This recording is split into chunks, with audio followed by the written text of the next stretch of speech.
And thanks for joining us on this special edition of Morning Live ahead of Remembrance Day. We're thrilled to be back at the Canadian Warplane Heritage Museum, where we begin 2 days of honoring those who served our country. This is a show I always look forward to. We always look forward to as a crew and as an organization at CHCH, and the relationship that we have with the Canadian Warplane Heritage Museum. They've been working hard. As you see behind us, all the chairs are already out. They're already prepared. They're set up for tomorrow. Set up for tomorrow. But looking forward to our show today, because we always love to have veterans on our show, talking about their experiences and how they served, and those that continue to serve. And you took a little road trip. I went up to Ottawa to the Canadian War Museum, and we've got some segments there, very fascinating segments. Emily Vukovic is with us too. She's with the Argylls in Hamilton. So look forward to sharing stories and honoring, remembering, and even educating. Those are the three things I love about this show too. We always learn something as well, and we hope that you do as well. Right now we're going to learn what the traffic situation is with Brian Wood. Good morning, Brian. Good morning, you two. Yeah, we're looking at not a bad day today. We should see a bit of sunshine to start the day, and then there's a chance of a shower a little later on today, but really no problems because the temperature is going to be mild like yesterday. We're going to hit 10 degrees for the day. As far as traffic is concerned, by the way, we'll talk about the weather forecast coming up. Traffic is concerned this morning, nothing to see on our exclusive camera. That's one of them. We have two. As you can see, the 403 and Waterdown Road area is doing fine. Where we do have a minor problem, it's on the QEW at the moment to our MTO traffic cameras. It's just a disabled vehicle, and it's off on the right shoulder, but they do have a blocking vehicle there, as you can see. And we have that blockage. It's the ramp from the QEW from Burloak to the eastbound QEW at the moment, as you can see. So that's the only problem that we have at the moment. Everything else is pretty light. So we'll look at weather and traffic coming up in just a few minutes. We'll keep you updated, of course, this morning. But right now, the news. Thank you very much, Brian. It's now the second day that HSR workers are on strike, and so far there's no resolution in sight. Simone Gavros joins us live from the picket lines this morning on the mountain with more. Simone? Hi, Adam. Well, yes, bus drivers walked off the job yesterday after negotiations broke down this week. And as you can see behind me, workers have been here since 4 a.m. on the picket lines here at HSR headquarters for the second day. And with the Grey Cup next week, the union and its supporters say they're going to fight any plan to use non-union shuttle buses to move visitors to the events. This city thinks that they are going to be able to bring in scabs to move people to that tournament. And I'm going to tell you right now, we're going to block that. We are not moving. There is not going to be people in the stands that are going to be on a bus that is not driven by ATU members with the right wages. Now, despite the strike, ATU is offering to drive veterans to Remembrance Day ceremonies tomorrow if they give their office a call. Adam, I'll send things back over to you.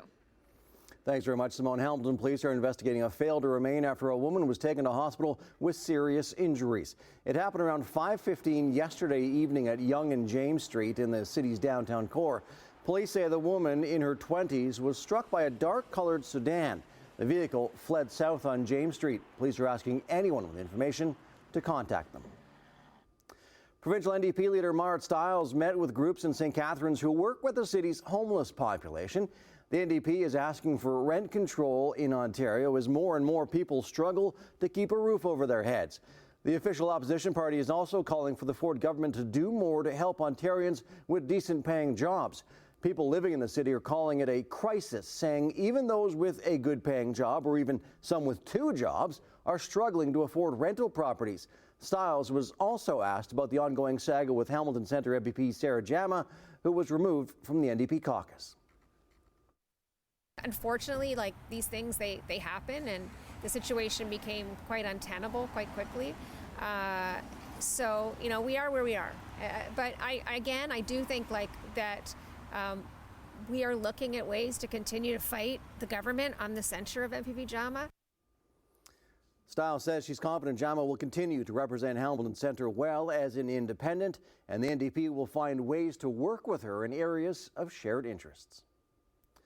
4 workers were taken to hospital yesterday after part of the former Robert Bateman High School came down. It happened just before 9 a.m. at the New Street building. There are reports the workers were removing asbestos when the roof collapsed, but that hasn't been confirmed. A witness tells us fire crews rescued 3 trapped workers from inside the building. The Ministry of Labor is investigating but hasn't provided details about how severe the injuries were. The building was recently purchased by the city and is being converted to a community hub. Ontario plans to ban employers from requiring Canadian work experience in job postings or applications. Labour Minister David Piccini says newcomers deserve a meaningful chance to contribute in their respective fields, and this change would stop employers from screening out certain workers before the interview process even begins. This will help make sure that newcomers with the right job qualifications are not screened out, because what we care about is competency.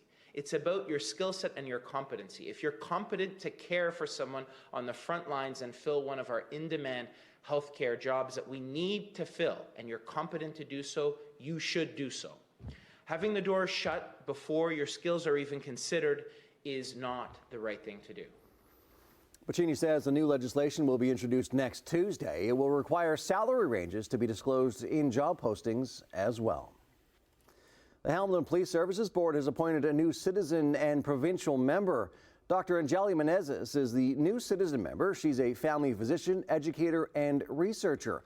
While Fred Bennick is not new to the board, he was appointed as the City of Hamilton's citizen member in 2019 and has taken many roles during his time. Bennick is also a former auxiliary constable, which is a volunteer position with the Hamilton Police Service. The board is the civilian body governing Hamilton Police. All right, let's take a look at sports, and we haven't been able to say this for a while, but the Vancouver Canucks are a wagon, and they were in the nation's capital last night, taking on the struggling Ottawa Senators. First period, Canucks already up by 1, and they turn defense into offense. Elias Pettersson forces a turnover, and Ilya Mikheyev beats Anton Forsberg, 4th for the former Maple Leaf. 2-0 Canucks. 9 minutes into the third, here's the backbreakers. NHL points leader Elias Pettersson just puts the puck on goal, and it's Ilya Mikheyev with the tip for his 2nd goal of the game. Canucks spank the Sens 5-2 and are 10-2-1 on the season. Let's take a dance around the NHL, where 3 other Canadian squads were in action. To start you off in Detroit, where regulation wasn't enough. Cole Caulfield and the Habs needed extras to finish off the Red Wings 3-2. In Winnipeg, Kyle Connor had himself a night, finishing off a Hattie with this empty netter late in the third, give the Jets a commanding 6-3 win over the Nashville Predators.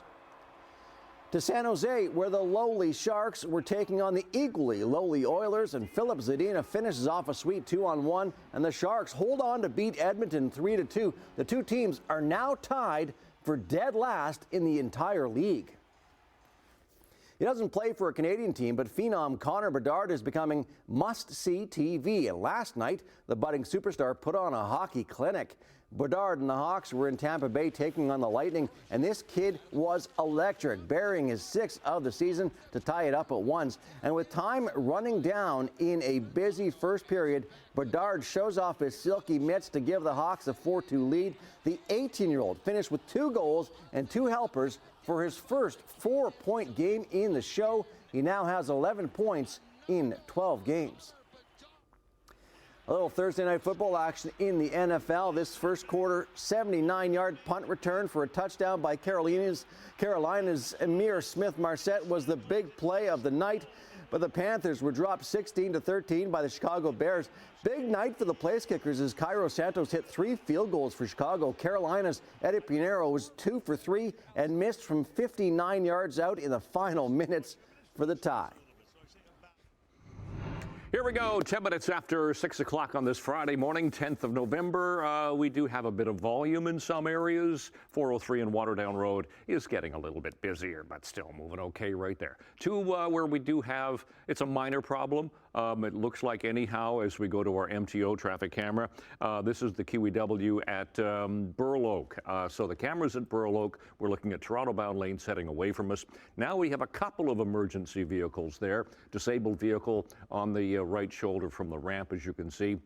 visual distraction mostly, but that right lane is closed. Thankfully, volume is pretty light. Nothing at the QEW Welland, St. Catharines, Nikola Tesla Boulevard, doing fine. East of Brant. We'll flip ahead to Oakville. This is the east of Royal Windsor around the Ford plant, doing fine. Oh, that camera has frozen. Sometimes that happens. So let's get to our temperature at the moment. We are a degree cooler than yesterday morning at this time. We were 4 yesterday. This morning we're sitting at 3. A little bit of a light breeze. We do have a mainly clear sky at the moment. No problems with air quality today. Low risk category both morning and afternoon. And for school today, 10 degrees will be the high. Bit of a breeze picking up.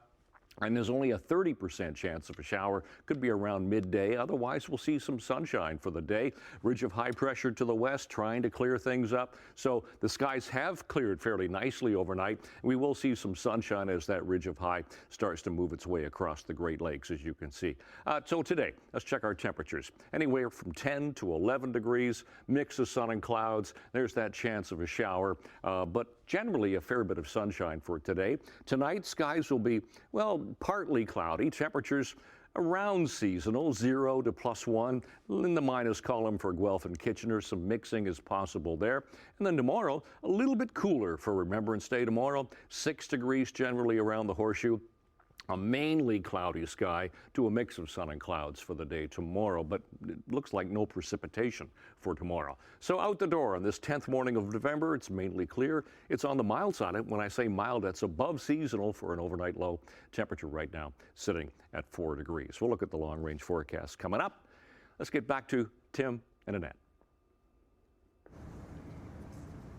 All right, thanks, Brian.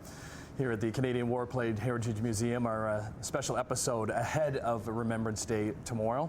Coming up after the break, Annette, you took a travel to the nation's capital. I went to Ottawa, checked out 4 really cool exhibits at the Canadian War Museum.